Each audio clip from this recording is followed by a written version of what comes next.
Yes sir. Yes sir. क्या हो गया भाई, इधर भी टोटल 6 और इधर 5 4 9 15 स्टूडेंट। क्या कल टेस्ट है क्या? नहीं, मुझे लग रहा है यहीं से सिलेक्शन मिल जाएगा।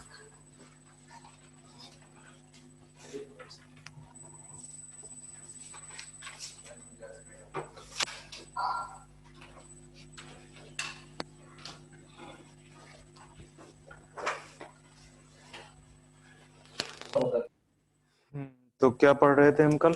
जंक्शन।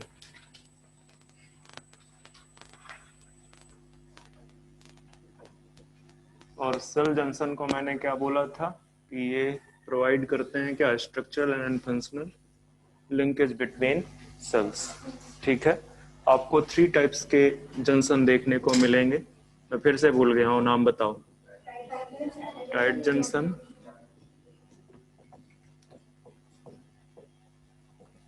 एडहेसिव जंक्शन एंड आपका क्या लिखा था मैंने कल? एडहेरिंग या एडहेसिव दोनों सेम है। ठीक है, आपको लिखना है, ये लिख लो,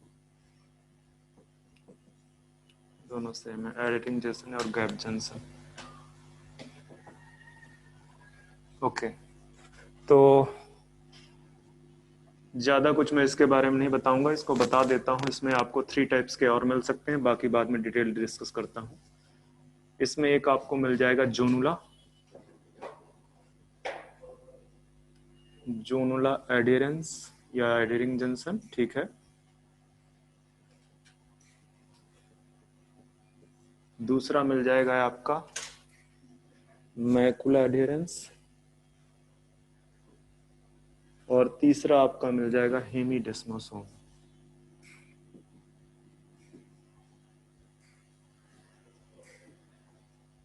इसको एक और नाम देते हैं क्या,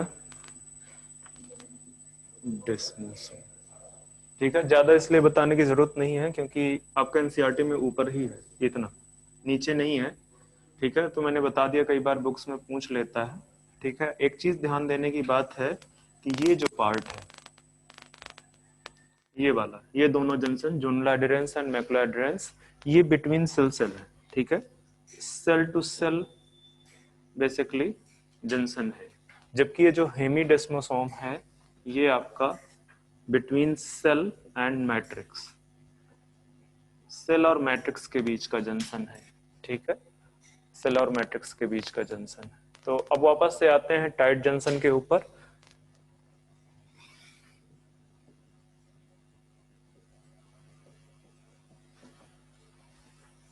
तो अगर एनसीईआरटी देखोगे तो टाइट जंक्शन में लिखा हुआ है कि ये लीकिंग, सेल लीक ना करे उससे हेल्प करता है। तो लिख दो यहाँ पे, help to avoid leaking of cells, cell materials लिखना। ठीक है, अगर यहाँ पे मैं पिक्चर बनाऊं आपके लिए, सपोज करो ये आपके 2 सेल्स हैं, एक सेल्स ये है आपके, दूसरा सेल इसी के पास में,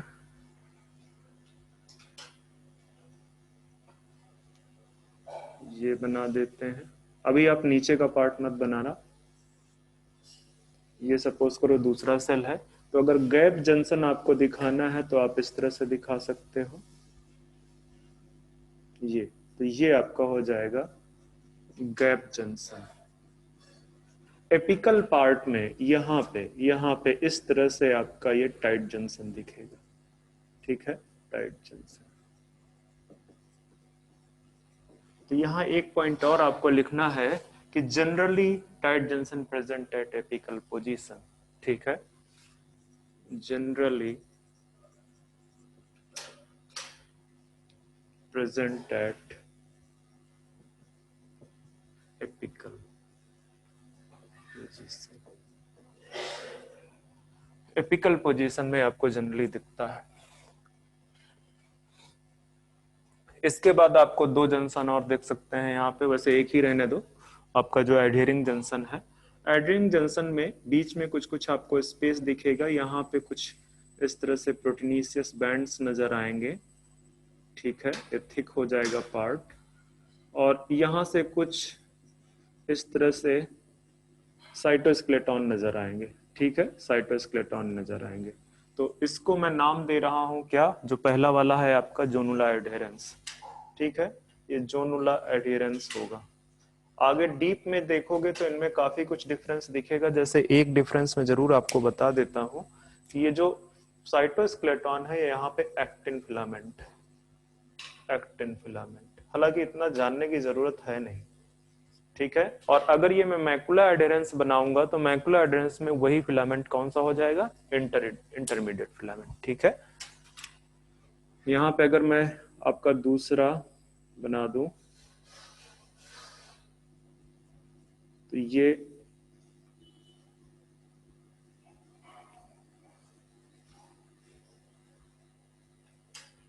आपका जो है मैकुला एडहेरेंस, ठीक है। और ये जो फिलामेंट आपको दिख रहे हैं, ये फिलामेंट आपके हो जाएंगे इंटरमीडिएट फिलामेंट, इंटर, बेटा तेजी बोलो जो बोलना है।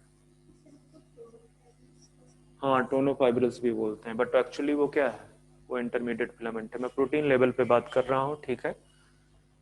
तो ये आपको इस तरह से इंटरमीडिएट फिलामेंट देखने को मिल जाएंगे। अगर तीसरा भी आप देखना चाहते हैं हेमिडोस्मोसोम्स, तो नीचे की तरफ ये ज्यादातर टिश्यू कौन से हैं आपके, एपिथेलियल टिश्यू है। तो ये तो आपका कौन सा है, कनेक्टिव टिश्यू है।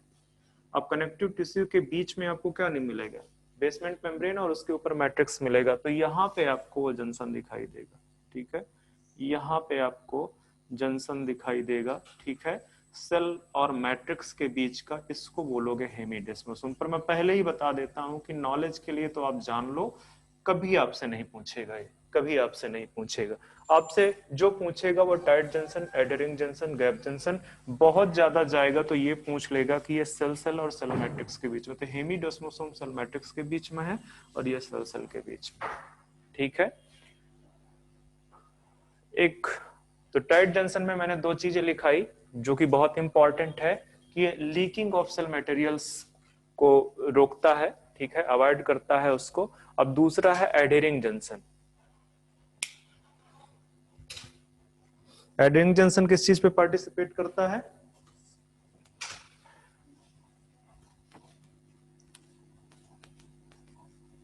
सीमेंटिंग मटेरियल की तरह काम करता है, मतलब सेल्स को आपस में जोड़ के रखता है। जैसे अगर मैं उसमें बोलूं, प्लांट में बोलूं, तो ये काम कौन करता है वहां पे, कौन सा बताने जा रहा था मैं आपको, एडहेरिंग,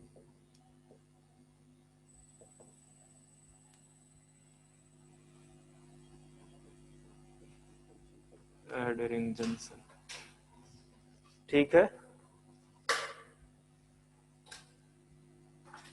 act as cementing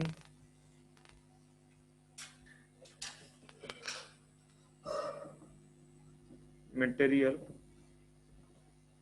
और या यहाँ पे लिख दो कि hold the cell together, hold the cells together, cells को आपस में बांध के रखता है, ठीक है। क्या बचे, अरे तो ये तो तुम्हें बताना चाहिए। हाँ, सलवाल में क्या होता है, मिडिल लैमेला। चलो, तो ये आपका एडहेरिंग जंक्शन है। एनसीईआरटी में सीमेंटिंग वर्ड यूज किया है, ये भी यूज किया है, तो इससे ज्यादा आपको जानने की जरूरत नहीं है। वो जो ज्यादा डिटेल बता दिया बस दिमाग में रखना, एक बार पढ़ लिया है, ऑप्शन नजर आ जाएगा तो याद रहेगा वो, ठीक है। अब तीसरा जंक्शन आपका कौन सा है, तीसरा गैप जंक्शन, और नाम से ही पता चल रहा है, इस पिक्चर में भी देखोगे तो ये प्रोटोप्लाज्मिक कनेक्शन प्रोवाइड कर रहा है, ठीक है, साइटोप्लाज्मिक कनेक्शन है यहाँ पे। दैट मीन्स कि एक्सचेंज ऑफ या ट्रांसपोर्ट ऑफ मटेरियल्स करवाएगा, ठीक है। तो आप यहाँ पे लिख दो, help in communication between cells, communication between cells, और दूसरा एंड ट्रांसपोर्ट ऑफ मटेरियल्स या सब्सटेंस लिख दो, such as ions, small proteins और समटाइम्स लार्जर प्रोटीन्स भी। ठीक है, तो ये है आपका, इससे ज्यादा नहीं पूछेगा आपसे जंक्शन के बारे में। ठीक है, यहां पे साइटोप्लाज्मिक कनेक्शन होगा, cytoplasmic connection between cells, between cells. तो ये तो हो गया आपका सेल जंक्शन। तो अब जाके बोल सकते हो कि एपिथेलियम टिश्यू आपका कंप्लीट हो चुका है। तो अब आते हैं दूसरे में, connective tissue. Most abundant tissue है किसी भी एनिमल के अंदर, जो सबसे ज्यादा अबंडेंट टिश्यू है वो कनेक्टिव टिश्यू है। ठीक है, कौन सा पार्ट इरेज कर दें?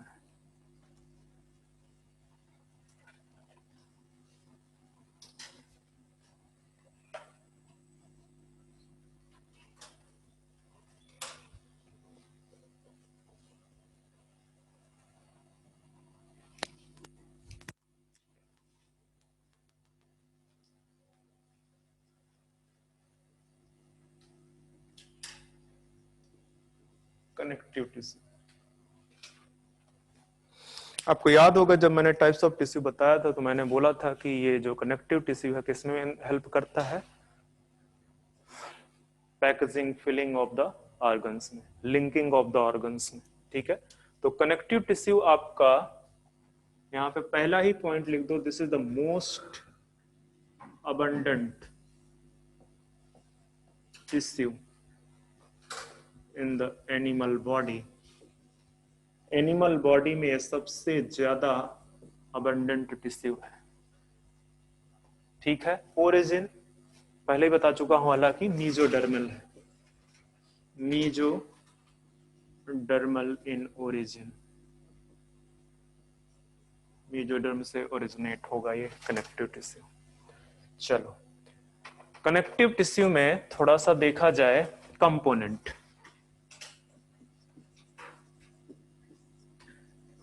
तो क्या क्या मिलेगा आपको? सेल्स, आपको सेल्स मिलेगा, फाइबर्स मिलेंगे, फाइबर्स मिलेंगे एंड मैट्रिक्स नजर आएगा आपको।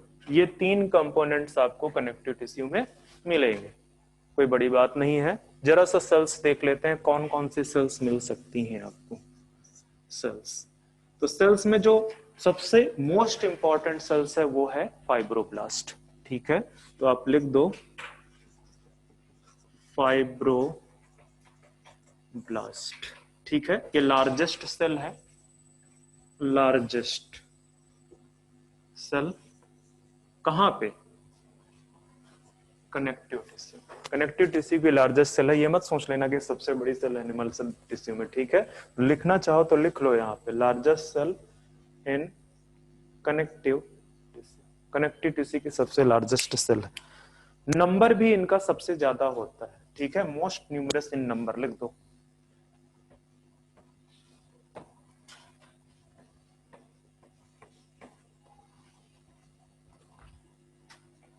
मोस्ट न्यूमरस इन नंबर।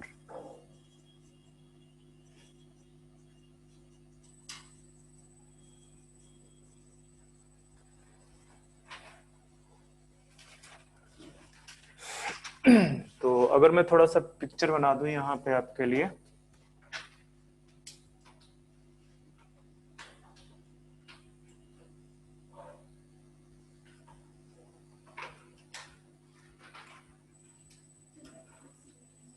क्या बच्चे?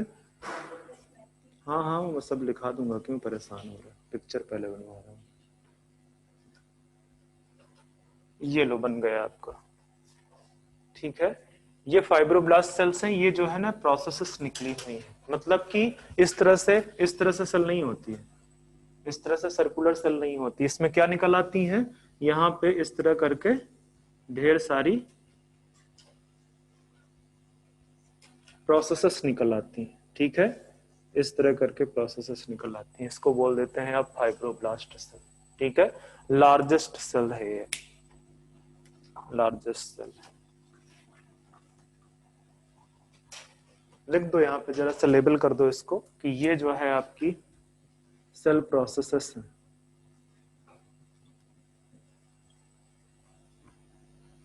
ये जो है आपका न्यूक्लियस है। तो लिख दो, फाइब्रोब्लास्ट प्रोड्यूस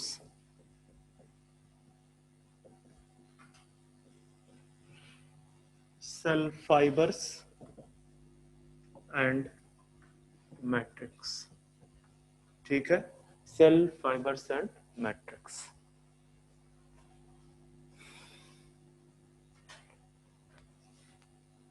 फाइब्रोब्लास्ट differentiate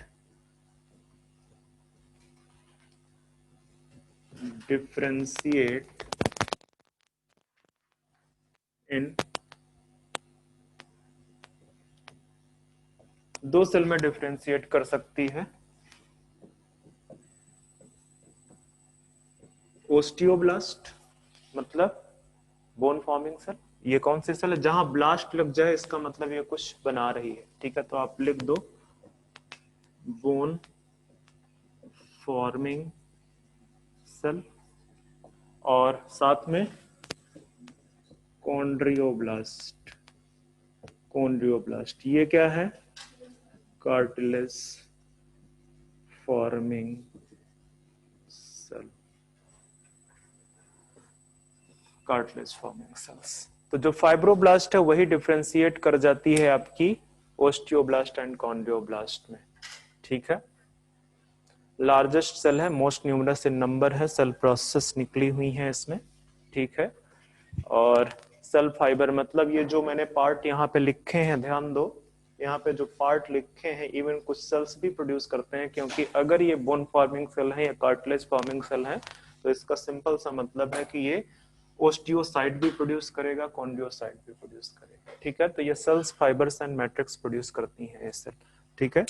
अब आते हैं हम दूसरे सेल पे। फाइब्रोब्लास्ट देख लिया कि कनेक्टिव टिश्यू में और कौन कौन से सेल्स पाई जाएंगी।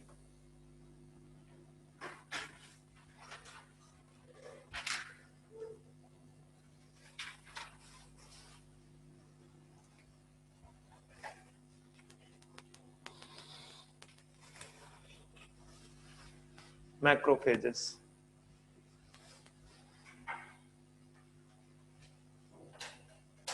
ये कैसी सेल है,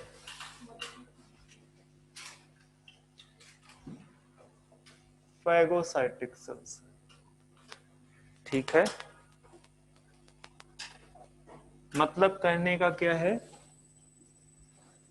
eats the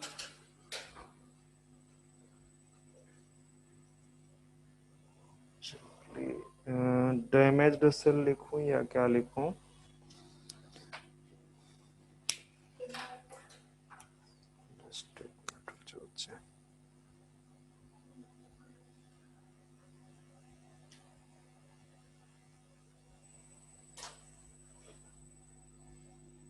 dead and damaged cell,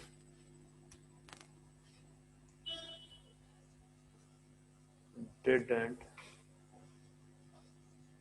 damaged cells।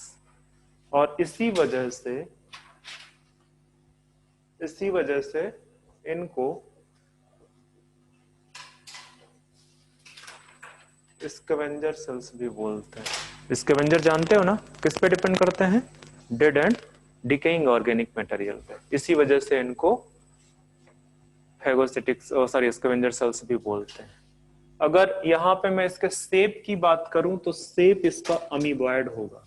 क्यों अमीबॉयड होगा, क्योंकि ये बेसिकली आपके WBC की एक सेल है, कौन सी, मोनोसाइट, ठीक है। उसका शेप कैसा होता है, डब्ल्यूबीसी का शेप कैसा है, अमीबॉयड होता है, ठीक है। तो ये अमीबॉयड शेप है, तो आप इस तरह से बना सकते हो, इस तरह से आप अमीबॉयड शेप बना सकते हो इसके। और इसमें जो न्यूक्लियस है वो कैसा होगा, किडनी शेप न्यूक्लियस होगा, ठीक है। ये न्यूक्लियस है, दिस इज किडनी शेप। इसको माइक्रोपोलिसमैन भी बोलते हैं।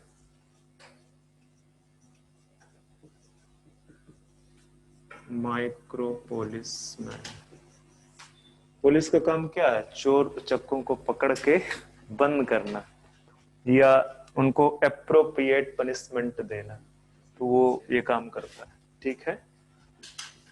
सर वो न्यूक्लियस किडनी से भी होता? क्या बच्चे क्या बोले, रिपीट करो। ओ न्यूक्लियस क्यों किडनी से होता? बच्चे ये कोई क्वेश्चन हुआ, अब होता है किडनी से, मैं क्या बताऊं इसमें क्यों होता है, ठीक है। और जब आप हायर लेवल पे पहुंच जाना तो सर्च करना, फाइंड आउट करने की कोशिश करना कि इसका न्यूक्लियस किडनी शेप क्यों है, okay. Okay sir.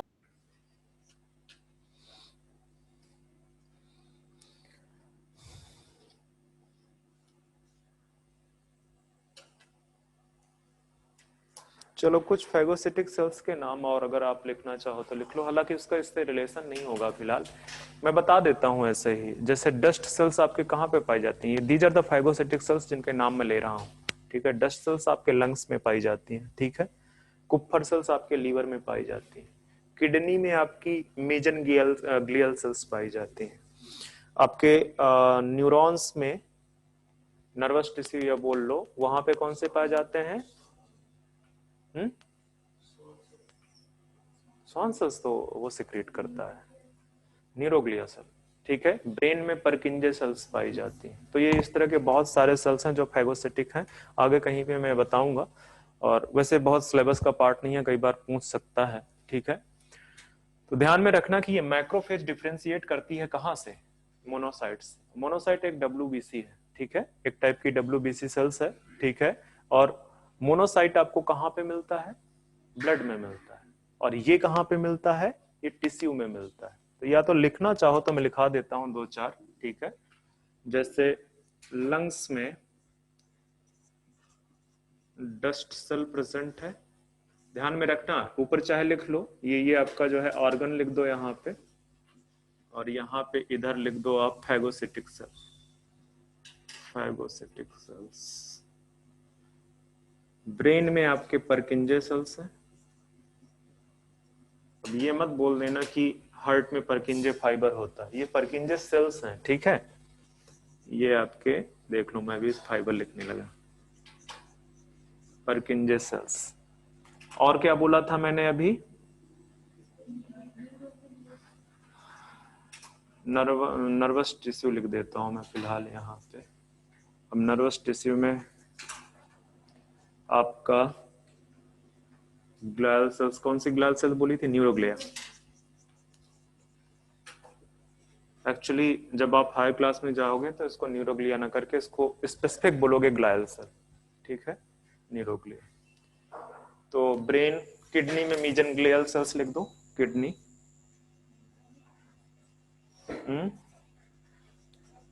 मीजन glial cells.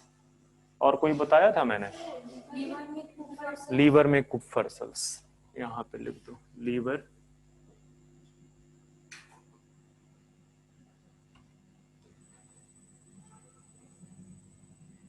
कुप्फर sales. बस बहुत है, इससे ज्यादा क्या करोगे जान के। ये सब फैगोसिटिक सेल्स हैं, ठीक है, एक टाइप की मैक्रोफेज बोल सकते हो आप।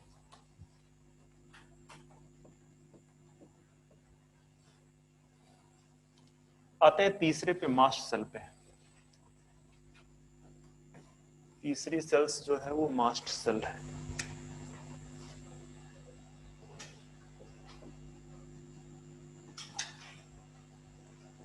पहले ही मैं लिखा देता हूं कि मास्ट सेल्स आपकी किस में इन्वॉल्व होती है, involve in inflammation and allergy.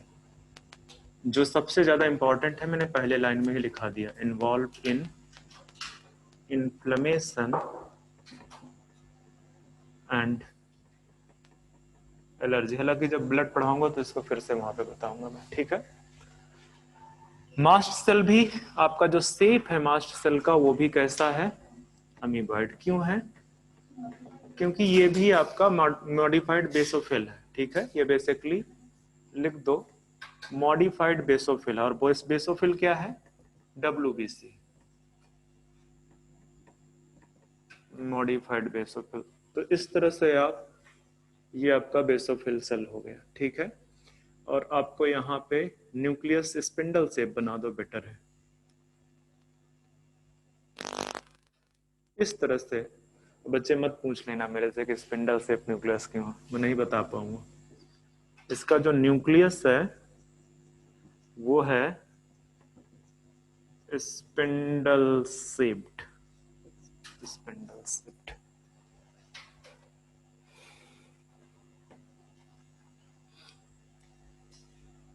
ये कई सारे केमिकल सिक्रीट करती है, ठीक है। सिक्रीट्स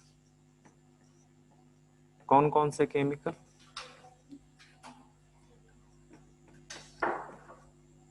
सेरोटोनिन,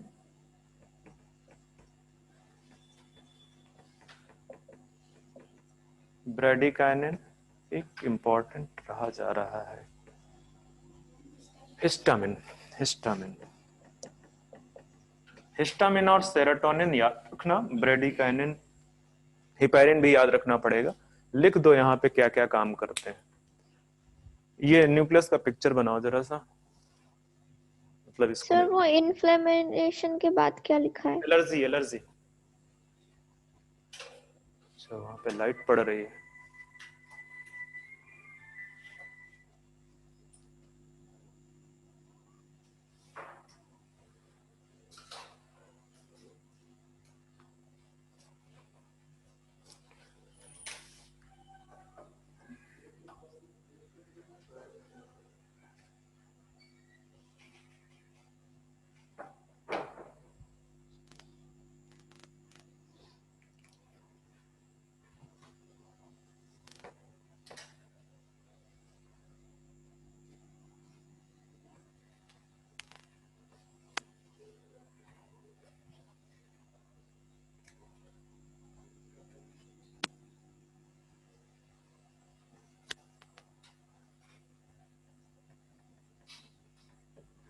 ये दोनों वेसोडाइलेशन करते हैं, कौन कौन से?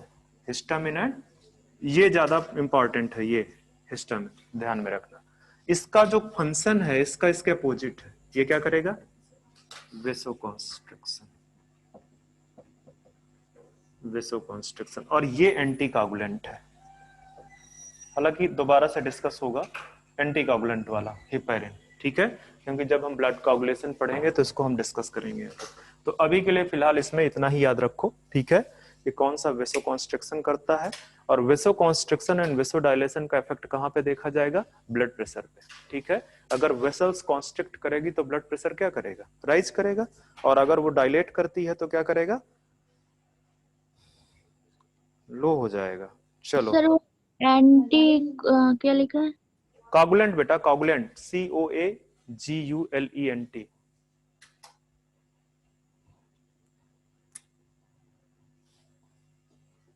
ठीक है, अब चलते हैं फोर्थ, एडिपोसाइट, एडिपोसाइट। ये फैट स्टोरिंग सेल्स हैं। एडिपोसाइट क्या है? These are the fat storing cells, ठीक है। ये फैट स्टोरिंग सेल्स हैं। इनको एक और नाम दिया जाता है, also known as signet cell, signet. इनको आप सिग्नेट सेल्स के नाम से भी जानते हो, ठीक है। These are the fat storing cells. ये आपको दो टाइप के देखने को मिलेंगे। ये पिक्चर देख लो, पिक्चर देख लो पहले, नहीं पहले टाइप्स देखो। मोनोलॉकुलर, मतलब सिंपल सी बात है, इसके अंदर चैम्बर बन जाते हैं। लक्यूल्स में क्या होता है? चैम्बर होता है। कहाँ पे लक्यूल्स पढ़ा था इसके पहले?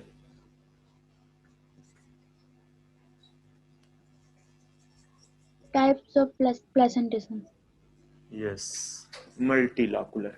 ठीक है, तो मोनोलॉकुलर में क्या है कि इस तरह से सपोज ये सेल है, ठीक है, यहां पे उसका क्वाइन शेप्ड या डिस्क शेप्ड आप बोल सकते हो, क्वाइन शेप्ड और disc shaped, coin shaped nucleus present है। बाकी रिमेनिंग पार्ट, एक कोने में देखो मैंने न्यूक्लियस बनाया, बाकी जो रिमेनिंग पार्ट है उसमें लक्यूल्स होगा और इसके अंदर क्या हो स्टोर होगा? फैट स्टोर होगा।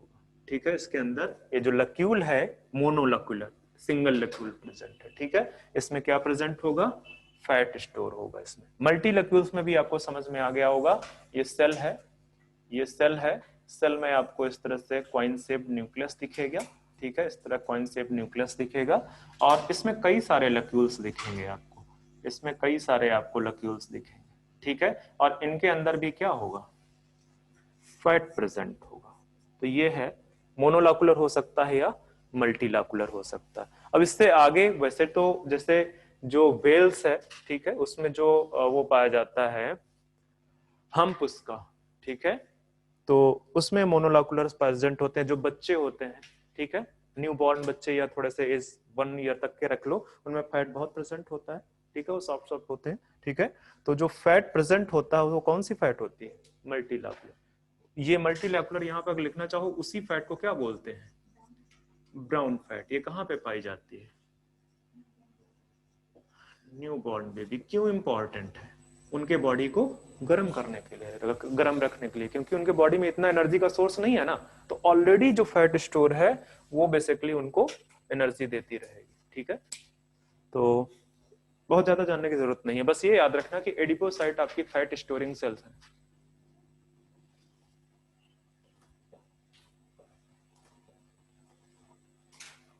एक और बस देख लो, ठीक है, एक और सेल देख लो जिसको बोलते हैं प्लाज्मा सेल।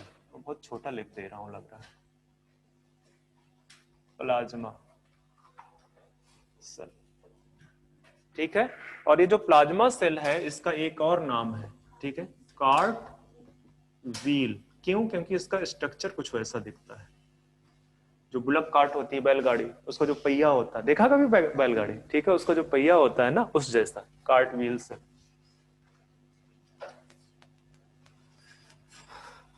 तो पिक्चर अगर बनाना चाहो तो बना लो, जरूरत नहीं है वैसे।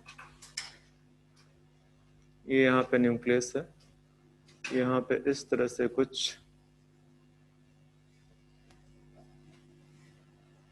कार्ट व्हील जैसा स्ट्रक्चर आपको दिखेगा, इसी वजह से इसको बोलते हैं। ठीक है, इसका मेन काम क्या है? प्रोड्यूस, बस इतना ही ज्यादा जानना है आपको, प्रोड्यूस एंटीबॉडी। एंटीबॉडी तो कौन सी सेल है बेसिकली?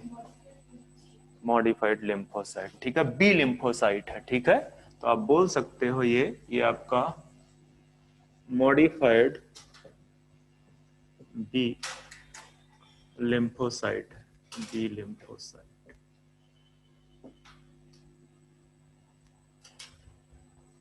तो ये आपके सेल्स बता दिए मैंने। अब आते हैं फाइबर्स पे।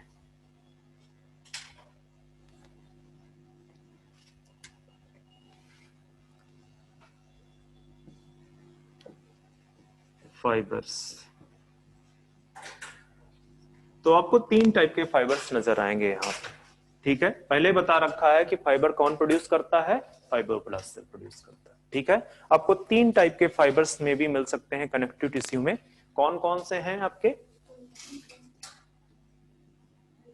सर एंटीबॉडी के पहले क्या है sir? Produce antibody. Okay sir. Antibody. ठीक है, ये जो प्लाज्मा सेल है ये क्या प्रोड्यूस करता है? एंटीबॉडी प्रोड्यूस करता है। ठीक है, तो ये आपका जो फाइबर है इसमें कोलेजन, दूसरा आपका इलास्टिन और तीसरा आपका रेटिकुलर। ठीक है, ये 3 फाइबर आपको मिल सकते हैं। मोस्ट अबंडेंट फाइबर वैसे कोलेजन एंड इलास्टिन होते हैं। कुछ जगह पे आपको रेटिकुलर फाइबर मिलते हैं और हमको ज्यादा पढ़ना नहीं है रेटिकुलर फाइबर के बारे में, सिलेबस के बाहर की बात है। मेन है आपका कोलेजन एंड इलास्टिन। और थोड़ा सा देख लेते हैं कोलेजन इलास्टिन के बारे में 1-2 मिनट के अंदर।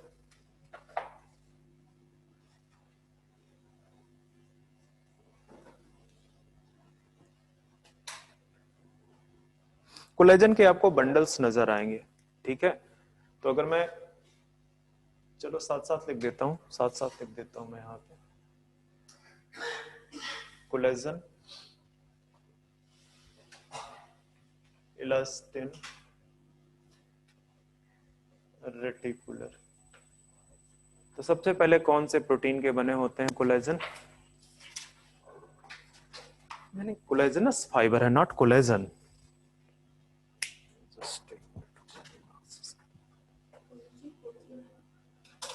जस्ट एक मिनट, नहीं ठीक है, कोलेजन फाइबर। फाइबर पूरा नाम देते हैं, लिख दो फाइबर यहाँ पे, फाइबर। और इसको इलास्टिक कर दो, इलास्टिक, ठीक है। तो जो कोलेजन फाइबर है ये व्हाइट कलर के होंगे, ये किस कलर के होंगे? Yellow colour. और ये भी somewhat whitish, not exactly white, ठीक है, व्हाइटिश कलर के होंगे, थोड़ा सा येलोइश उसमें होगा टच, ठीक है। ये आपके कोलेजन प्रोटीन के बने होते हैं, कोलेजन प्रोटीन। कोई खास बात कोलेजन प्रोटीन के बारे में जानते हो? मोस्ट अबंडेंट है। और टाइप 2 में तुम कहां पहुंच गई? मैं एक इंपॉर्टेंट पार्ट पूछ रहा था, आपके उसमें शायद दिया है कि ये ग्लाइसिन रिच प्रोटीन है, ठीक है, ग्लाइसिन रिच प्रोटीन। और एक इंपॉर्टेंट है इसमें,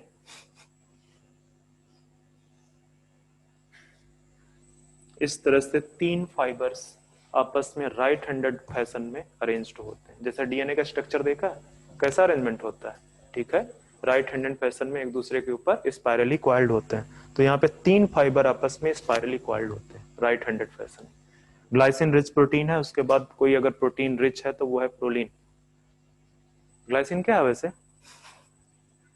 पता है कि मैं बोले जा रहा हूँ, ग्लाइसिन अमाइनो एसिड है एक, ठीक है। यहाँ पे आपको जो प्रोटीन मिलेगा वो इलास्टिन प्रोटीन मिलेगा। और ये तो याद रखना ही है कि collagen is the most abundant protein in animal world. Overall कौन सी है? रुबिस्को। और यहां पे आपका रेटिकुलिन है, रेटिकुलिन, ठीक है। चलो, ये अनब्रांच्ड होते हैं बंडल के फॉर्म में, अनब्रांच्ड बंडल के फॉर्म में होंगे। इस तरह से मैं बनाऊंगा यहाँ पे पिक्चर इसका, ठीक है, इस तरह से मैं इसका पिक्चर बनाऊंगा, ठीक है। और ये आपके कैसे होंगे? ब्रांच्ड। तो मैं क्या करूंगा, इसको इस तरह से बनाऊंगा, इस तरह से, इस तरह से बनाऊंगा, ठीक है। और रेटिकुलन फाइबर्स भी आपके ब्रांच्ड होते हैं, जरूरत नहीं पड़ेगी बनाने की। अब जो सबसे इंपॉर्टेंट पॉइंट है वो ये है कि जो कोलेजन फाइबर्स हैं ये स्ट्रांग होते हैं, ठीक है, great tensile strength, great tensile strength and less elastic. इसके जस्ट अपोजिट वहां पे चले जाओ, ठीक है। यहां पे क्या लिखोगे? लेस टेंसाइल स्ट्रेंथ और क्या लिख दूं? And great elasticity. मतलब इन वाले उसमें आपका जो है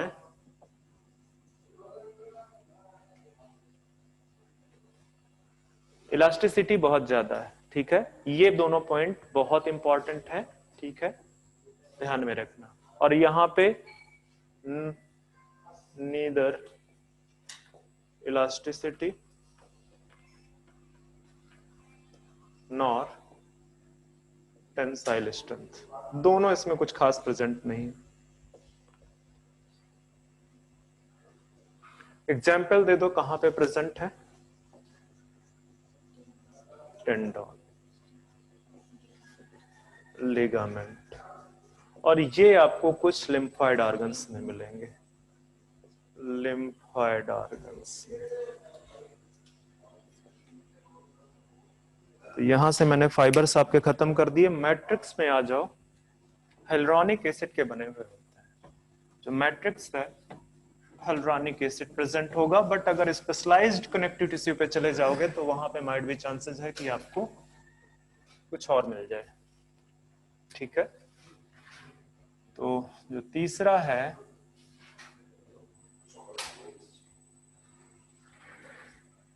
मैट्रिक्स,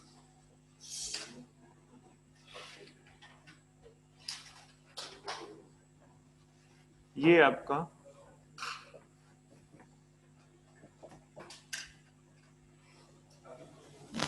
हेल्युरोनिक एसिड का बना हुआ है, हेल्युरोनिक एसिड। ठीक है, बाकी जब हम देखेंगे आगे तो बता देंगे। तो अभी आ जाओ types of connective tissue.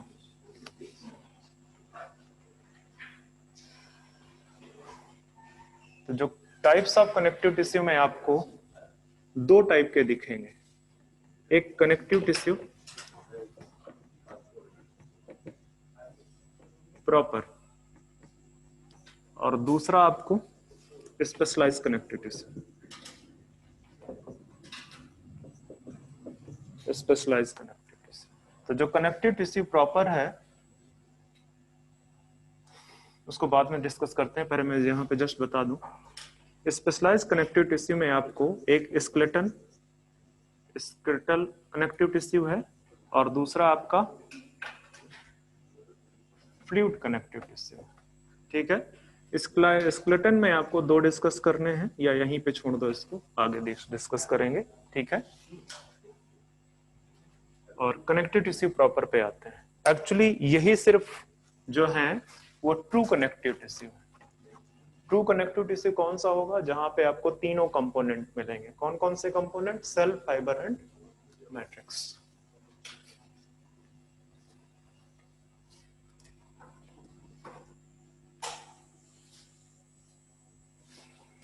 Connective tissue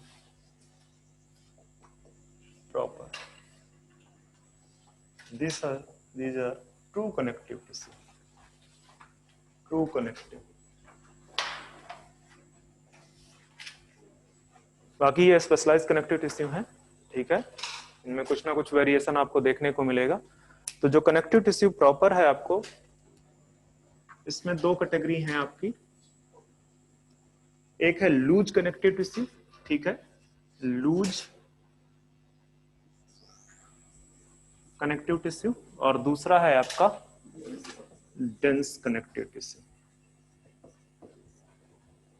अब जो लूज कनेक्टिव टिश्यू है उसको देखते हैं पहले। लूज कनेक्टिव टिश्यू, क्या डिफरेंस है लूज कनेक्टिव टिश्यू में? यहां पे सेल फाइबर्स कम होंगे, ठीक है, more matrix and less cell fibres. ठीक है, या सेल फाइबर्स हटा लो, लेस फाइबर्स। ठीक है, फाइबर्स कम है और मैट्रिक्स आपका ज्यादा प्रेजेंट है वहां पे। ठीक है, इस वजह से लूज कनेक्टिव टिश्यू। यहां पे आपको लूज कनेक्टिव टिश्यू में दो टाइप के मिल जाएंगे। कौन कौन से दो टाइप मिल जाएंगे? एक रेगुलर, ठीक है, सॉरी, हाँ, regular and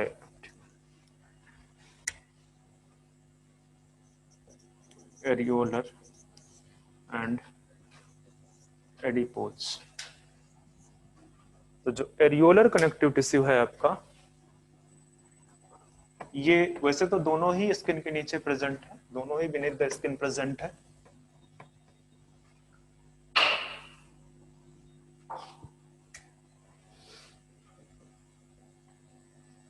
areolar connective tissue.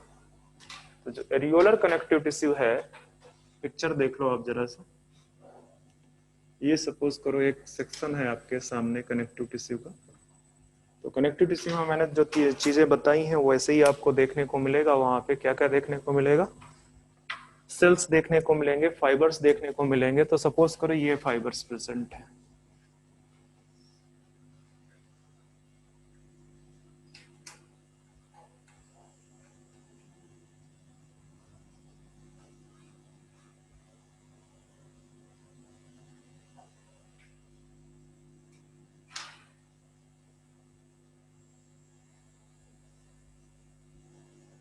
इस तरह से फाइबर्स दिखेंगे आपको। यहाँ पे आपको सेल्स देखने को मिलेंगी।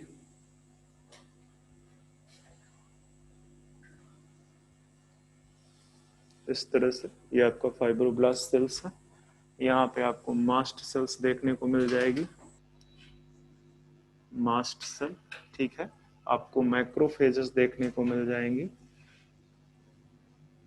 मैक्रोफेजेस देखने को मिल जाएंगे आपको।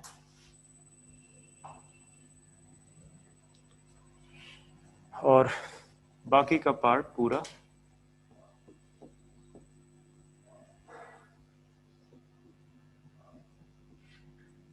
में मैट्रिक्स देखने को मिलेगा। तो ये जो भी दिख रहा है, this is matrix, this is fibroblast, ये आपके कोलेजन फाइबर हैं। बाकी लिख लो, ये मास्ट सेल है, पिक्चर बना हुआ है आपकी एनसीईआरटी में। ये आपका मैक्रोफेज है, ठीक है।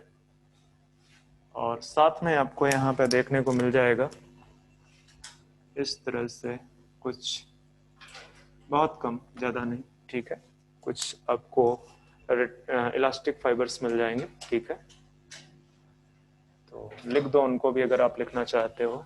तो ये जो एरियोलर कनेक्टिव टिश्यू है, इसमें जो सेल्स हैं, जो एरियोलर कनेक्टिव टिश्यू है, इसमें सेल्स जो हैं, उसमें से अबंडेंट सेल्स कौन कौन सी हैं जो यहाँ पे लिखी हुई हैं?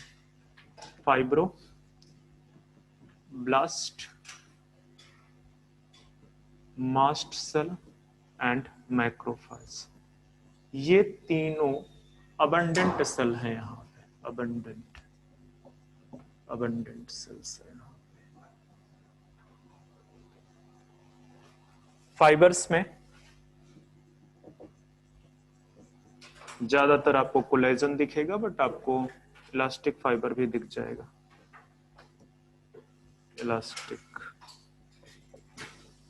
इलास्टिक फाइबर भी आपको दिख जाएगा यहाँ पे। मैट्रिक्स हेल्युरोनिक एसिड ही प्रेजेंट होगा, तो बहुत ज्यादा लिखने की जरूरत नहीं है मुझे, ठीक है। इसके अलावा मैट्रिक्स जो है आपका हेल्युरोनिक एसिड, लोकेशन इसकी लिख दो आप, बीनीथ द स्किन,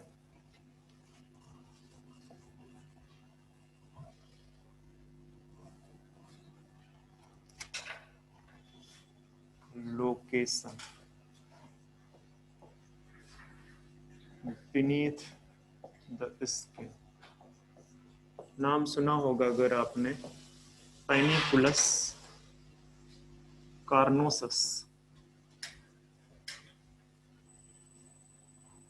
पैनिकुलस कार्नोसस स्किन के नीचे का जो पार्ट है उसको बोल रहे हैं, वहां पे आपको यह देखने को मिलेगा। इसके अलावा आपको नाम सुना है एपिमाइसियम,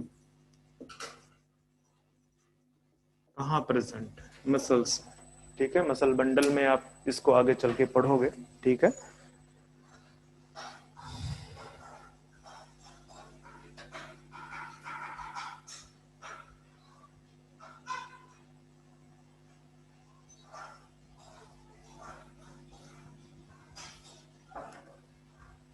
ये एपी नहीं है बच्चे, एंडो है, एंडो।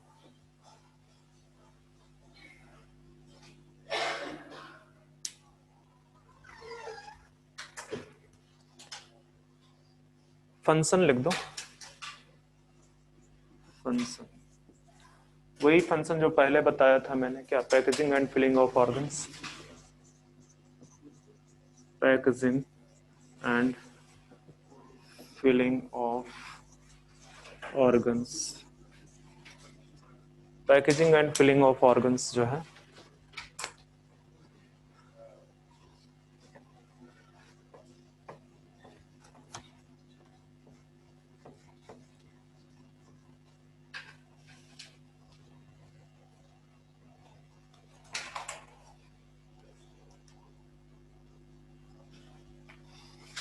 ये आपका एडिपोज टिश्यू हो गया, ठीक है, एक काम करो, जहाँ पे पिक्चर बना रखा है, पिक्चर में इस तरह से आपने कोलेजन बंडल बना रखे हुए हैं, बना रखे हैं इस तरह से। ये जो खाली स्पेस है, ठीक है, ये जो खाली स्पेस है इसका नाम है एरियोली।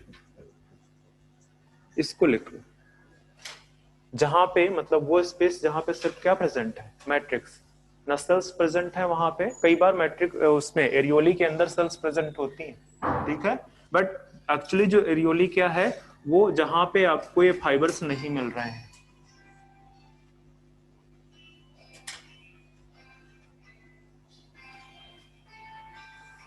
सर डिस्टर्ब होता है, खुले में क्लास चल रही है, मेरा बार बार जो है ओरिएंटेशन खराब होता है।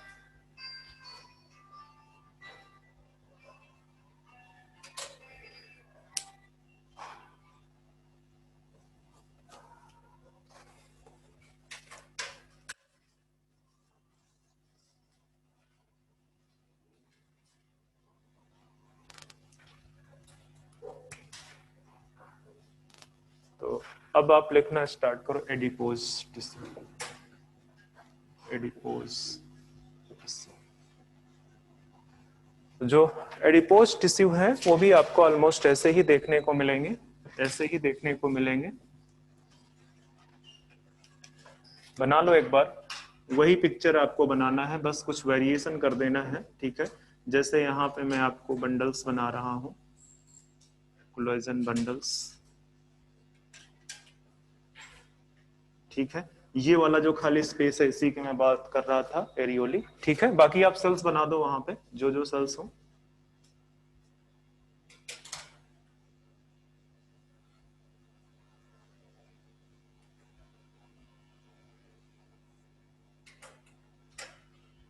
ठीक है, ये मैक्रोफेज हो जाएगा, सॉरी फाइब्रोब्लास्ट हो जाएगा, आपके यहाँ पे मास्ट सेल्स हो जाएगा, बाकी सेल्स है। मेरा तो कंसंट्रेशन मेनली यहाँ पे है कि ये जो पार्ट है एरियोली, इसको बोलते हो आप एरियोली, ठीक है। यहाँ पे आपके फाइबर सबसेंट है।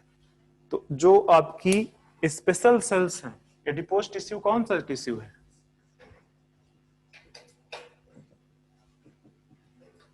फैट स्टोरिंग टिश्यू है। आप अपनी स्किन को पकड़ो और इसको पकड़ोगे तो यहाँ पे कुछ कुछ फैट नजर आएगी, ठीक है। तो उसका काम है शॉक एब्जॉर्प्शन करना और साथ साथ में क्या करना, आपके बॉडी को हीट प्रोवाइड करना। फैट आपके बॉडी को अगर हीट नहीं प्रोवाइड करेगा तो आप जल्दी ही ऊपर जाओगे, फिर आप या मैं, सारे लोग, ठीक है। मतलब एनिमल कहने का मतलब है कुल मिला के, ठीक है। तो ये फैट स्टोरिंग टिश्यू, ये एरियोली है और एरियोली के अंदर आपकी एडिपोसाइट्स प्रेजेंट होती हैं। यहाँ पे इस तरह से, यहाँ पे आपका फैट स्टोर है, यहाँ पे आपका फैट स्टोर। तो ये बेसिकली सेल्स कौन सी हैं? दीज आर एडिपोसाइट, ठीक है। तो आप बोल सकते हो adipo contain adipocyte cell, adipocyte cells in areolae, areolae के अंदर आपको एडिपोसाइट्स मिलेंगे, बाकी सेल्स मिलेंगी, पर मेजॉरिटी ऑफ द, मतलब जो अबंडेंट है, मोस्ट अबंडेंट, वो कौन सी है? आपको पूरे के पूरे एडिपोज टिश्यू में सबसे ज्यादा सेल्स या मोस्ट अबंडेंट अगर कोई चीज मिलेगी तो कौन सी मिलेगी? एडिपोसाइट्स मिलेगी, क्योंकि उसका काम ही क्या है? फैट स्टोर करना है, बॉडी में फैट स्टोर करना है। तभी जब मोटापा आता है सबसे पहले बॉडी में स्किन के नीचे क्या स्टार्ट होता है? फैट स्टार्ट होता है, ठीक है। वैसे तो पेट में भी स्टार्ट होना स्टार्ट हो जाता है, बेली में और पेट में आया तो फिर निकलता नहीं है। फिर लोग एक्सरसाइज करते हैं और एक्सरसाइज करने में सबसे पहले कहाँ पे असर पड़ता है? फेस पे असर पड़ता है। मतलब शरीर पूरा वैसे ही है और फेस बिल्कुल पिचकू हो गया, होता है कि नहीं? तो एडिपोज टिश्यू में फाइबर्स वैसे ही होंगे, ठीक है। फाइबर्स में अगर देखा जाए तो आपको दोनों दिखेंगे, कोलेजन एंड इलास्टिक, ठीक है। मैट्रिक्स वैसे ही है, लिख लो अगर लिखना चाहो, जरूरत नहीं। लोकेशन लिख दो, location beneath the skin, NCERT ने बस इतना ही लिखा है, बीनीथ द स्किन। वो तो मैं ज्यादा लिखा रहा हूं ताकि आपको फीलिंग आए, ठीक है, बीनीथ द स्किन। ठीक है, तो ये जो आपका लोकेशन है इसका, यहां पे लिख दो पैनिकुलस एडिपोसस, पैनिकुलस एडिपोसस, ये लो पैनिकुलस एडिपोसस। तो जो भी आपकी एक्स्ट्रा फैट है कहां पे स्टोर होती है? एडिपोसाइट सेल में, एडिपोस टिश्यू में। ठीक है, बाकी ज्यादा लिखने की जरूरत नहीं है, एक बस लाइन और लिख दो कि एक्चुअली ये है क्या। ये एडिपोस टिश्यू कुछ है नहीं, ये क्या है? Modified areolar. ये एरियोलर टिश्यू ही है जहां पे क्या भर गया है जाके? एडिपोसाइट। उसकी जो खाली स्पेस थी वहां पे क्या भर गया जाके? एडिपोसाइट। ठीक है, तो मॉडिफाइड एरियोलर टिश्यू है वो। तो यहां से हमने एक पार्ट खत्म कर लिया लूज कनेक्टिव टिश्यू का। आते हैं डेंस कनेक्टिव टिश्यू में। डेंस कनेक्टिव टिश्यू, तो डेंस कनेक्टिव टिश्यू में आपको दो टाइप के डेंस मिलेंगे। ठीक है, यहां पे एक पॉइंट पहले लिख दो, क्या प्रेजेंट होगा? मोर फाइबर एंड लेस मैट्रिक्स। इसकी वजह से ये क्या हो जाएगा? डेंस हो जाएगा। ठीक है, डेंस हो जाएगा। डेंस कनेक्टिव टिश्यू में आपको दो देखने को मिलेंगे, एक आपका डेंस रेगुलर और दूसरा आपका डेंस इररेगुलर। Dense irregular. ठीक है, तो ये जो डेंस रेगुलर कनेक्टिव टिश्यू है, ठीक है, डेंस रेगुलर है जो,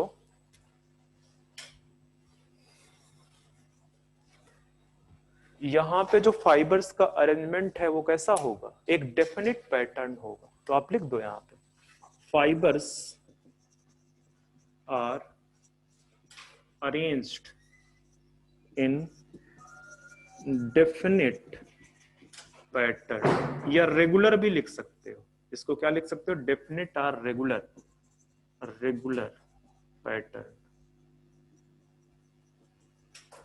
डेफिनेट आर रेगुलर पैटर्न में देखेंगे। यहीं पे इसमें क्या होगा? इररेगुलर में फाइबर्स इधर उधर बिखरे हुए होंगे। ठीक है, फाइबर्स आर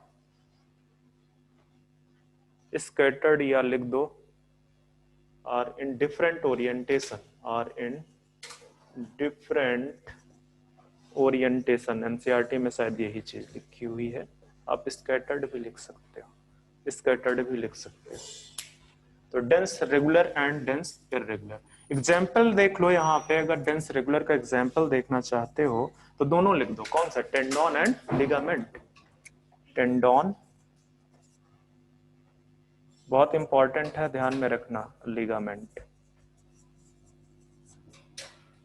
और यहाँ पे जैसे डेंस इररेगुलर में देखना चाहते हो तो यहाँ पे जैसे आपके पेरिकॉन्ड्रियम, ठीक है, पेरिओस्टियम, और कुछ देखना चाहते हो? पेरी न्यूरियम, हाँ वो भी।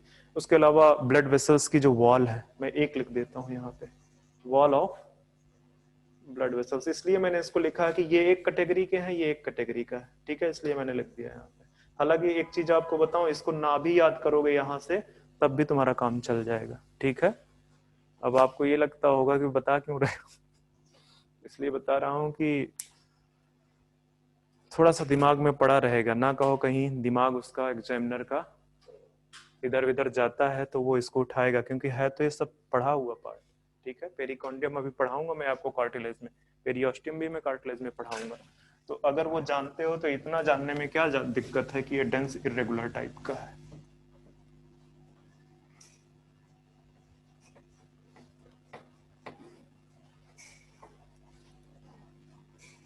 मॉड्यूल पलट के देखा है?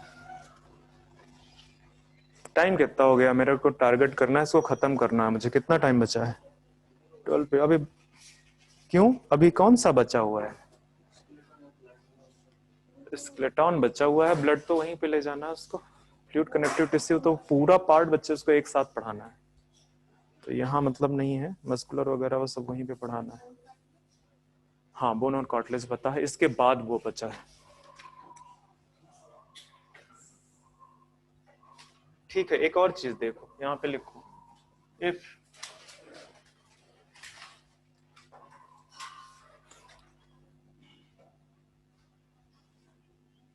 dense regular have collagen fibre, मतलब कौन सा फाइबर प्रेजेंट हो यहाँ पे, collagen fibre.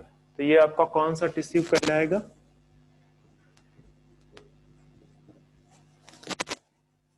White fibrous connective tissue, या आप इसको इस तरह से लिखो, dense white fibrous connective tissue, dense. समझ में आ रही है बात ये? ठीक है, मैं क्या बोल रहा हूँ, डेंस रेगुलर है इसलिए डेंस आ गया, कोलेजन फाइबर है इसलिए वाइट फाइब्रस कनेक्टिव टिश्यू होगा, और ये बहुत हार्ड होता है, ये हार्ड होता है। एग्जाम्पल, टेंडन, याद रखना ये सब इंपॉर्टेंट चीज है।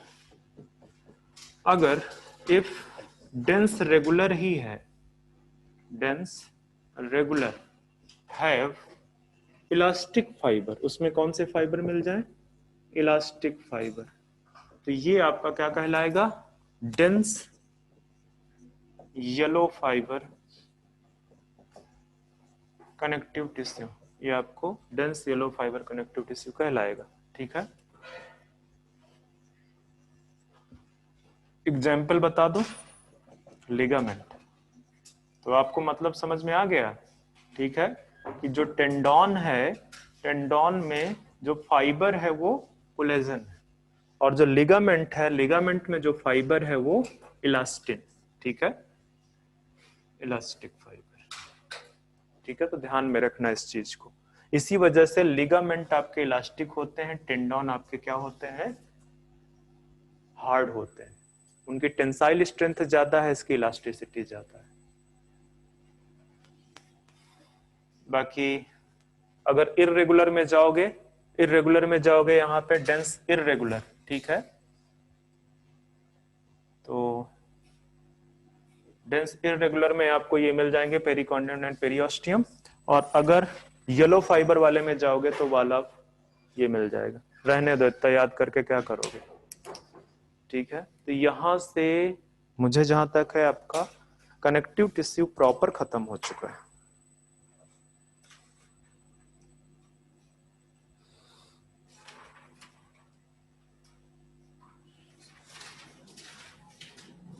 यस,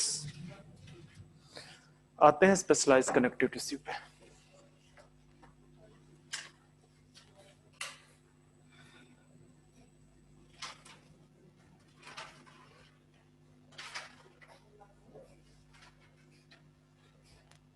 याद रखना ये बहुत इंपॉर्टेंट है, दोनों बहुत बार पूछे गए हैं।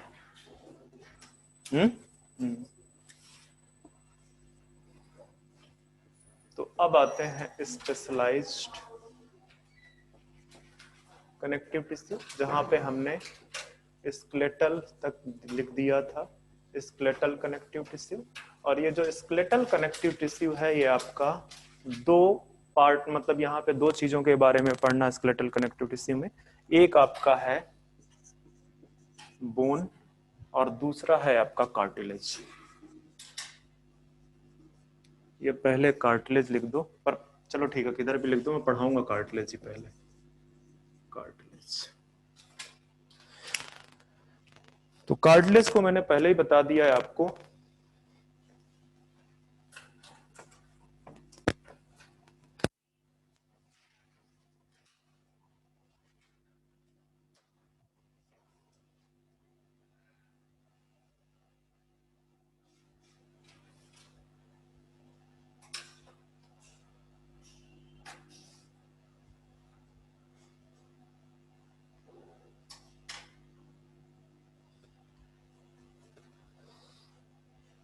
मेरे पास कितना है, 25 मिनट्स है अभी।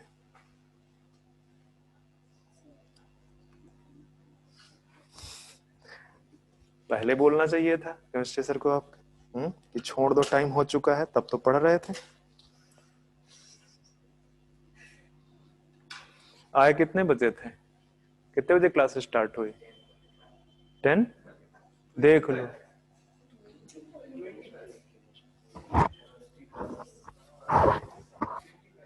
25 में स्टार्ट हुआ ना, अब देख लो। तो ड्यूरेशन जो है वो तो तुम्हारा उतना ही है ना।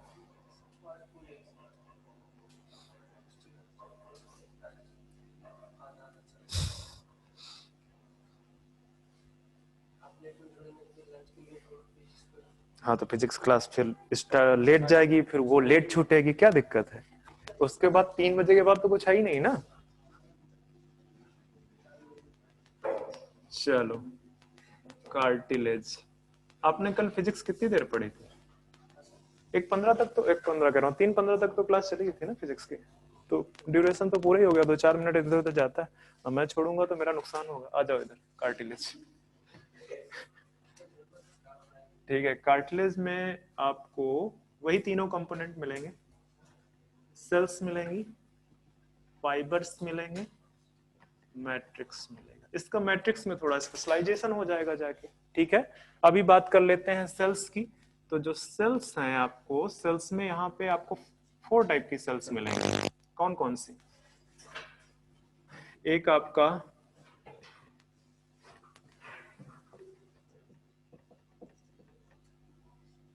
पेरिकॉन्डियोब्लास्ट, ठीक है। दूसरी आपकी कॉन्ड्रियोब्लास्ट, ठीक है। तीसरी आपकी कॉन्ड्रियोसाइट, और चौथी आपकी कॉन्ड्रियोक्लास्ट। और बहुत इंपॉर्टेंट है, ठीक है। ये वाली तो आपकी क्या बनाती है? फॉर्म पेरिकॉन्ड्रियम, ये आपका पेरिकॉन्ड्रियम बनाता है। ये आपका जो है कार्टिलेज फॉर्मिंग सेल्स है, कार्टिलेज फॉर्मिंग सेल्स है। ये कॉन्डियोसाइट भी कौन प्रोड्यूस करता है? ठीक है, देखना, ये कार्टिलेज सेल के नाम से जानते हैं, कार्टिलेज सेल्स। तो कंफ्यूज मत होना कभी, कार्टिलेज फॉर्मिंग सेल और कार्टिलेज सेल में डिफरेंस है। जो ब्लास्ट है वो कार्टिलेज फॉर्मिंग सेल है, और ये कार्टिलेज के अंदर प्रेजेंट होती है, ठीक है। और कॉन्डियोक्लास्ट ये लाइसिस करवाती है, लाइसिस ऑफ कार्टिलेज। जो कार्टिलेज है उसकी लाइसिस करवाती है। तो आपको समझ में आ गया होगा सेल्स का पूरा डिटेल, ठीक है। फाइबर्स का डिटेल देख लो। फाइबर्स में आपको कौन से फाइबर देखने को मिलेंगे यहां पे?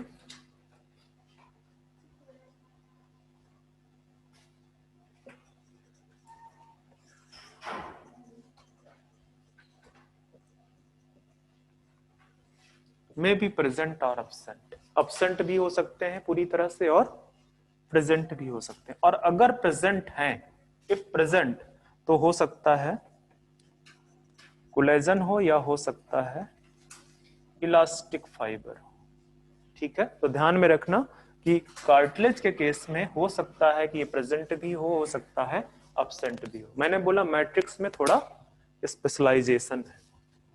क्या स्पेशलाइजेशन है? hyaluronic एसिड तो पाया ही जाएगा, ठीक है। hyaluronic एसिड क्या है बेसिकली? hyaluronic एसिड मैंने बताया हुआ है बायोमोलिक्यूल्स चैप्टर में। hyaluronic एसिड आपका पॉलीसैकेराइड है, ठीक है। तो आ जाओ मैट्रिक्स में देखते हैं। आपको देखने को मिलेगा कॉन्ड्राइटिन 6 सल्फेट। तो कॉन्ड्राइटिन इसमें क्या है? दिस इज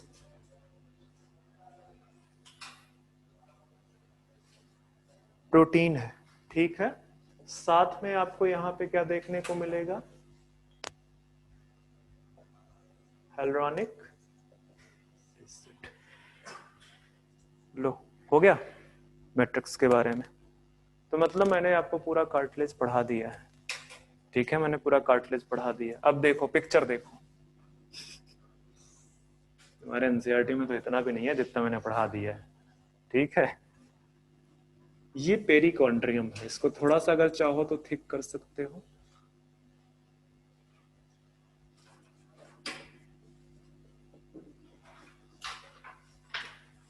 पेरिकॉन्ड्रियम, पेरिकॉन्ड्रियम के नीचे आपको सेल्स देखने को मिलेंगे।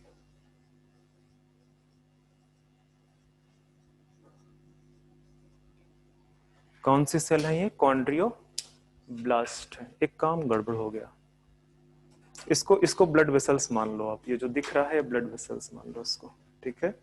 हालांकि इसमें कुछ अभी पिक्चर बनाया नहीं ना, अच्छा किया।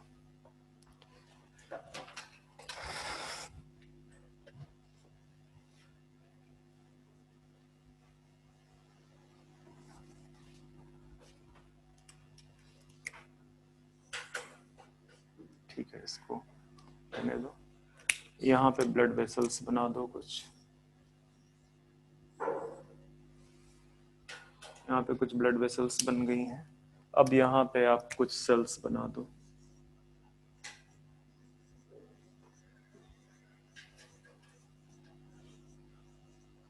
ये सेल्स हो गई हैं आपकी, और इसके नीचे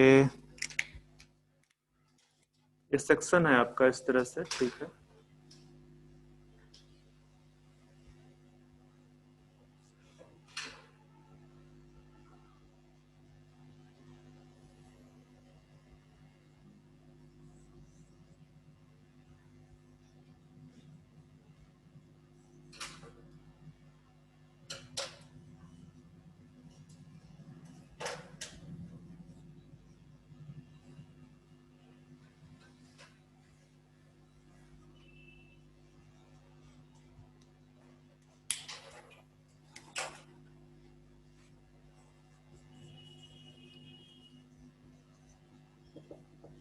पेरिकॉन्ड्रियम, ब्लड वेसल, ये पूरा का पूरा पार्ट जो आपको दिख रहा है, ये वाला जो लेयर है, ये आपका क्या है?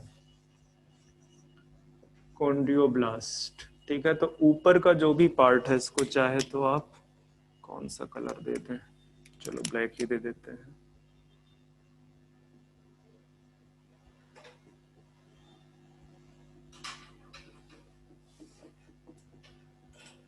ठीक है, तो ये पूरा का पूरा ये जो पार्ट है, ये है पूरा पेरिकॉन्ड्रियम, ठीक है।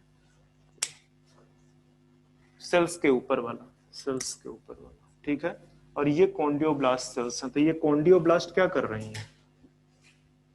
मैंने क्या लिखा है वहां पे कि these are the cartilage forming cells. तो मतलब वो मैट्रिक्स भी सिक्रीट कर रही हैं, वो फाइबर्स अगर प्रेजेंट है तो वो सिक्रीट कर रहे हैं, और जो सेल्स हैं, कौन सी सेल्स? कॉन्डियोसाइट्स। तो ये जो मैंने बनाया है, ये क्या है? कॉन्ड्रियोसाइट, ठीक है। तो मतलब आपको मैट्रिक्स में कुछ कॉन्ड्रियोसाइट सेल्स नजर आए, ठीक है। अब एक चीज और देखो कि कॉन्ड्रियोसाइट ये वाली है,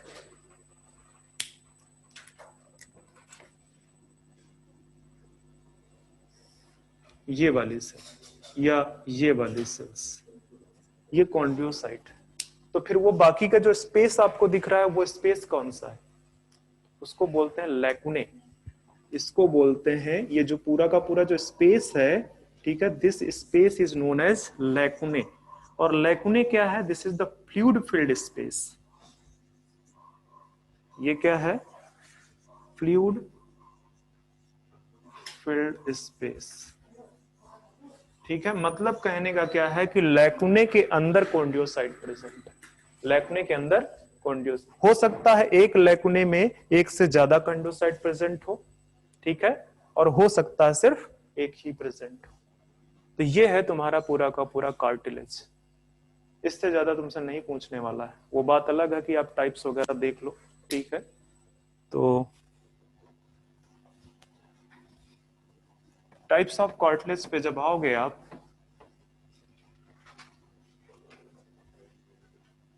तो दो तरह के कार्टिलेज आपको देखने को मिलेंगे। कार्टिलेज टाइप्स, एक कार्टिलेज आपके फाइब्रस हैं, दूसरे नॉन फाइब्रस, ठीक है। तो पहला कैटेगरी तो ये है कि फाइब्रस कार्टिलेज, फाइब्रस, और दूसरा नॉन फाइब्रस, नॉन फाइब्रस, ठीक है। तो जो फाइब्रस कार्टिलेज है, उसमें या तो कोलेजन प्रेजेंट होगा या इलास्टिक फाइबर प्रेजेंट होगा, कोलेजन फाइबर प्रेजेंट होगा। या जो नॉन फाइब्रस है वो दो कैटेगरी का आपको देखने को मिलेगा। कौन सी कैटेगरी है? एक हाइलाइन है, सही है, hyaline. This is the most abundant, ये सबसे ज्यादा अबंडेंट है, मोस्ट अबंडेंट कार्टिलेज है, ठीक है। इसका कलर कैसा होता है? Bluish or transparent in colour, bluish or transparent in colour, जो कलर है वो आपको ब्लूस या ट्रांसपेरेंट दिखेगा। और जो आपका दूसरा टाइप का है वो कैल्सीफाइड कार्टिलेज, ठीक है। कैल्सीफाइड कार्टिलेज एक्चुअली मॉडिफिकेशन है किसका? हाइलाइन का, ठीक है। एक्चुअली क्या हो जाता है? कैल्सिफिकेशन हो जाता है हाइलाइन कार्टिलेज, ठीक है।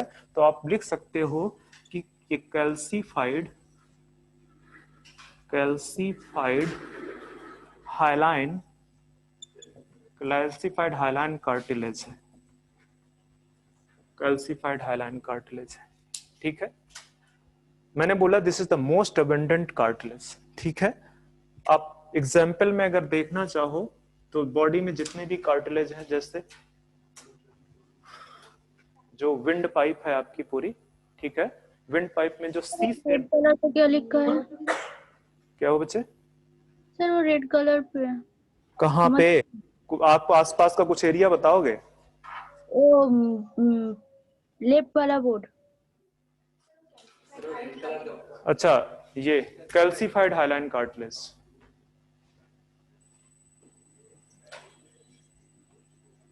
Calcified hyaline cartilage, calcified hyaline cartilage.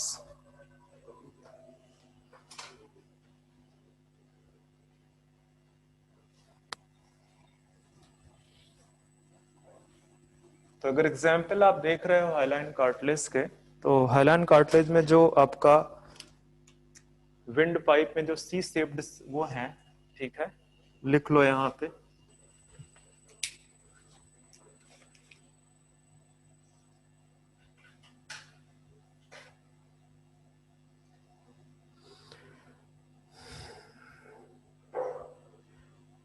लिख दो बेटा, trachea incomplete ring of tracheas and ब्रांकी।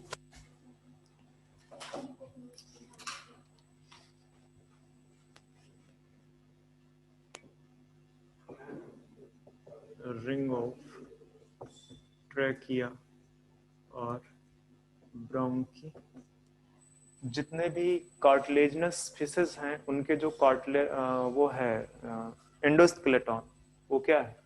पूरा का पूरा। तो आप लिख दो endoskeleton of cartilaginous fishes, cartilaginous fishes, जो कार्टिलेजनस फिशेस के जो एंडोस्केलेटन है वो भी आपका हाइलाइन कार्टिलेज्ड है, ठीक है। मैंने पहले लिखा दिया है मोस्ट अबंडेंट, या मोस्ट ऑफ द जो कार्टिलेज है वो बेसिकली आपको हाइलाइन कार्टिलेज ही दिखेगा।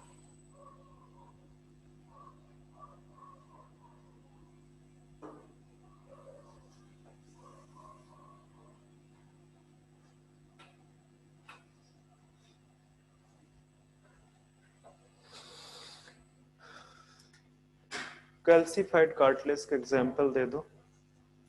एपिग्लोटिस, एपिग्लोटिस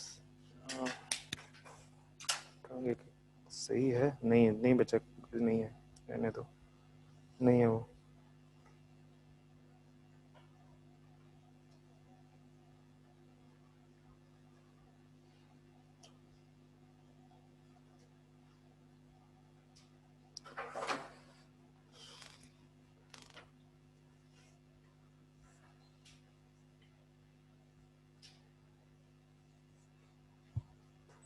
ये जो बोन है, लॉन्ग बोन, इसके जो एंड है यहाँ पे, ये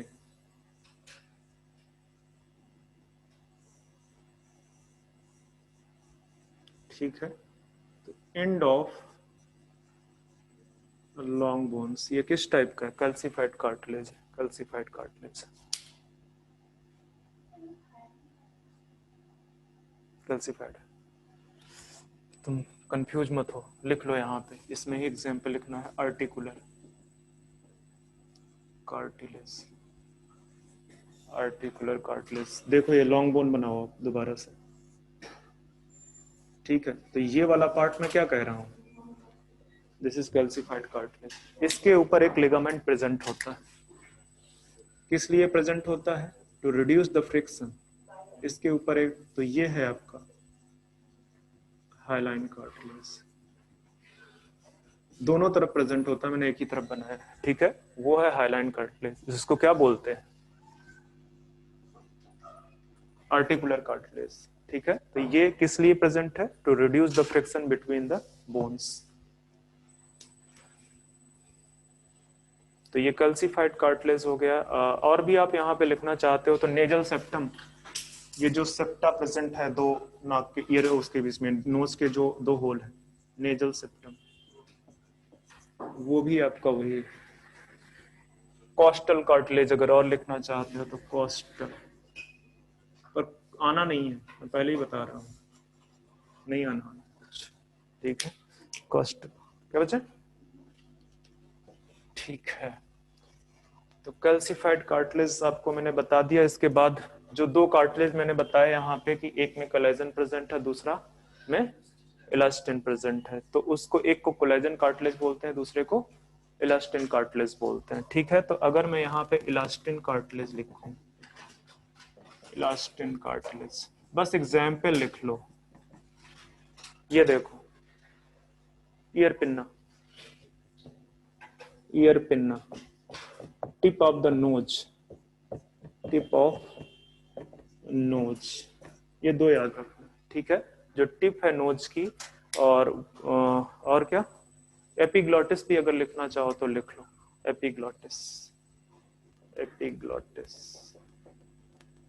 आपको, ये इंपॉर्टेंट है दोनों इलास्टिन कार्टिलेज में, इसको लिख लेना आप।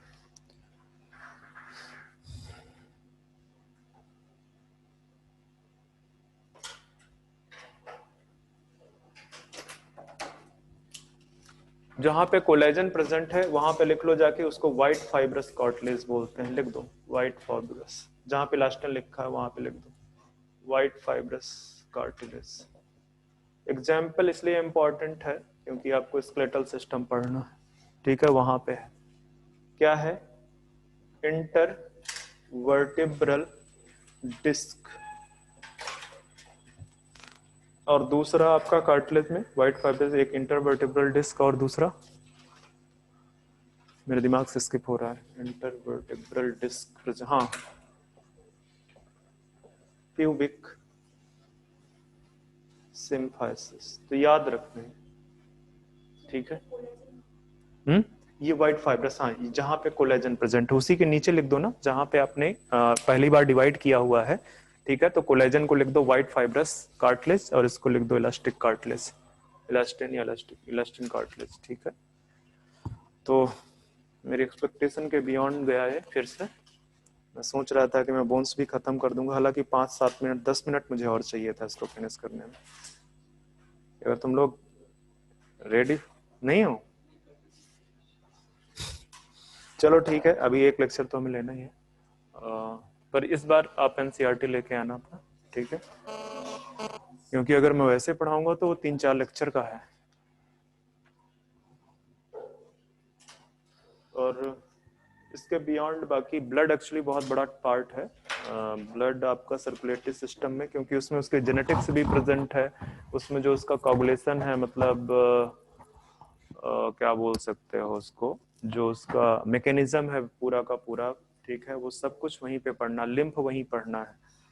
तो ऐसे पढ़ाऊंगा तो तुम लोग बोर हो जाओगे इसमें।